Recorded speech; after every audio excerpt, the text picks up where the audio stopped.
A couple of weeks ago, Chelsea were vying for pole position in the Premier League. They're in the 8th position now. Tottenham were at the top of the leaderboard. They're now in 5th position. During this period, Arsenal were 14th and have slipped a place to take claim of 15th place. This is the fickle nature of the points table, especially in the most competitive domestic football competition. Sweeping statements at the start of a campaign carry no value. Teams have only played 13 to 14 matches apiece, or if you're Aston Villa and Burnley, the number stands at 12. 2/3 of the club's Premier League engagements are yet to come to fruition. Only then can one make statements about their performance.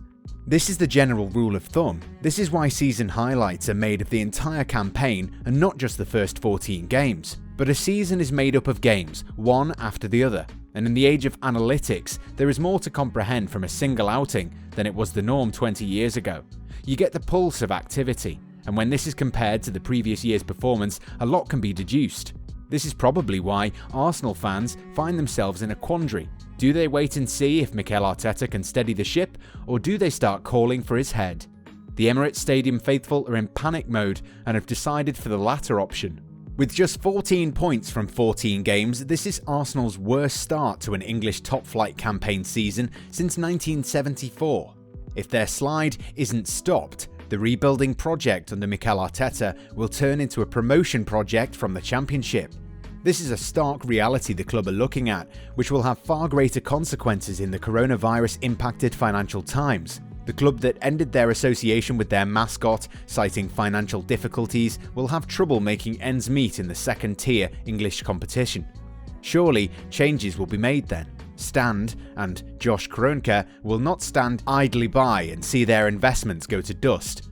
Despite shouting posterity measures for a better part of 5 years, they've invested heavily in the club and the players. The Championship is a fine competition, but it's not at the level of the Premier League, and neither does a club of Arsenal's reputation merit playing there. However, history will have no bearing in the club's current battles. They will not stay up because they have a checkered past. The Gunners will not be allowed an easy pathway by their rivals because of this. Everyone in the relegation battle will be fighting for survival and the monies that come with it. Rules will not be bent because the mighty Arsenal have fallen. The mighty Arsenal have indeed fallen. However, all is not over. There are 24 games to make the situation right. Arteta was head of opposition scouting under Pep Guardiola. The Spaniard has failed in identifying the weaknesses in the armour of his rivals. Arteta was also the man responsible for getting the most out of Man City's star additions. Premier League darlings Raheem Sterling and Riyad Mahrez both gained a lot from the current Arsenal manager's intuition. Mikel Arteta seemed to have forgotten this at the Emirates. The Gunners are struggling to keep up with their rivals. This is a trend that's been going on for quite some time, but has surfaced given their inability to take results home. Arsenal stars had pushed their issues under the rug as points and trophies were accumulated. This isn't the case anymore. Pierre-Emerick Aubameyang has forgotten how to score and is going through the worst goal-scoring drought of his career. The Gabon international is 31 years old, and this is not the time to have a crisis in confidence, especially after signing a multi-million contract extension whose negotiations took the better part of a year. The buck does not stop with Aubameyang. It also includes the others on the roster. Nicolas Pepe was secured from Lille for €80 million. With 7 goals from 41 Premier League appearances, he's not even come close to paying off the consultancy fees to secure the funding for his arrival, let alone the €80 million hole he left in Arsenal's bank account. One fails to understand where Arteta's hand is in all of this. There is none. He seems clueless in North London, and the Arsenal job is a pie too big for his appetite this early in his managerial career. The former captain has failed to convince in any area of the bench. His confidence in Bernd Leno is admirable, but the decision to allow Emiliano Martinez to leave has no merits. The Argentine had been at the club for over a decade. He'd patiently waited for his chance and proved why he deserves a first-team role. The club should have placed their trust in him, but discarded him like an unwanted commodity. He's now delivering at Villa Park what the Arsenal faithful deserve. Assured performances between the posts and command of their area are the need of the hour. The Gunners need this given their troubling defensive coordination. How can anyone expect the Gunners to launch a title attack with a defending team made up of ill-focused commodities of yesteryears? Gabriel Magalhaes has given a good account of himself since his arrival, but everyone around him are not of the same quality. Moreover, he needs time to adapt, and his gaffes at impact moments have been problematic. David Luiz managed to screw his head on for a short while, but is back to making big mistakes. It doesn't stop there. The injury-prone Rob Holding and Shkodran Mustafi have not proven themselves to be worthy of a top-of-the-table side, but continue to persist at the Emirates. They are bottom-of-the-table stars, and they've taken Arsenal to their level, rather than stand up to their standards. One does not understand where William Saliba stands in all of this. The French defender has yet to make his bow in the Premier League, and it seems he's irked Arteta the wrong way. He was eyed as the future of Arsenal with his exceptional performances with Saint Etienne in the last couple of seasons. Saliba is the partner Magalhaes needs, but the duo have not been given the opportunity to shine together. The problems don't end with their centre-back personnel, but also the wing-back positions. Arsenal fans have fond memories of Hector Bellerin rushing back and making last-ditch tackles to deny the opposition goal-scoring opportunities. But injuries have robbed the Spaniard of his bursting pace, which has brought forward his suspect defence. On the opposite flank, Kieran Tierney is the starter. The Scotsman was thought of as Arsenal's answer to Andy Robertson. While Tierney is an undisputed first-team regular, he's no Andy Robertson. The desire is there, but the tactics and personnel aren't there. For all his movement up and down the left channel, he doesn't have the output.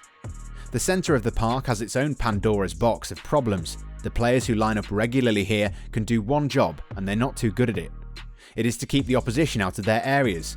Like any top midfielder, they can press, but after that, they're devoid of any other actions. Creativity is not their strong suit, but even when they conjure something, the forwards are there to waste their efforts. More on that later.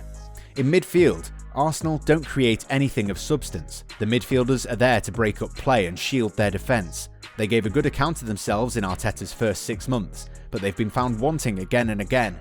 Thomas Partey was supposed to be the great equaliser, but the Ghana international has been marred by injury troubles.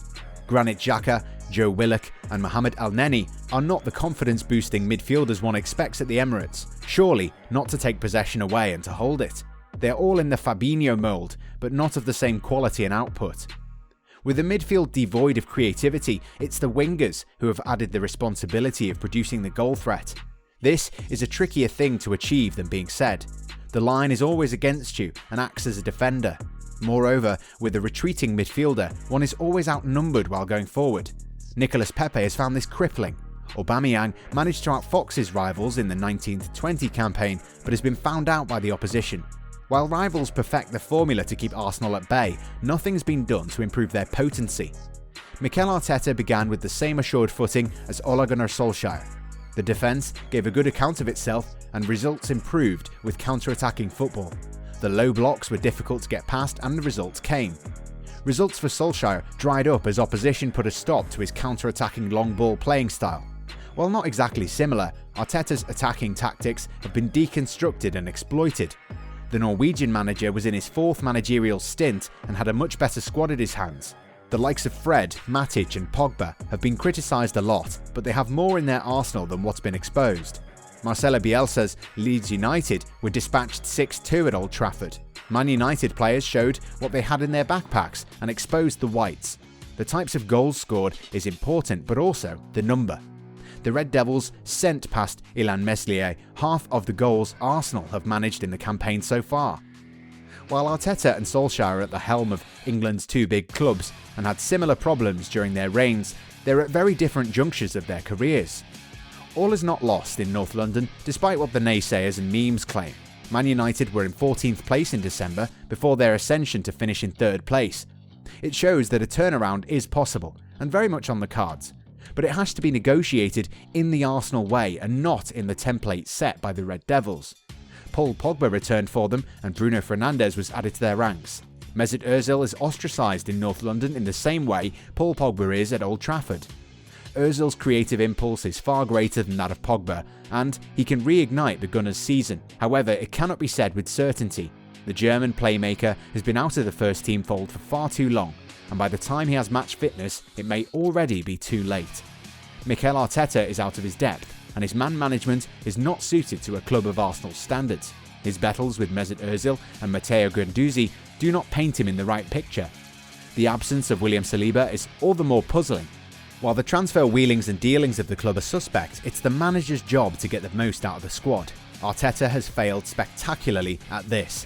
This is why it's understandable that the Gunners are 15th in the league.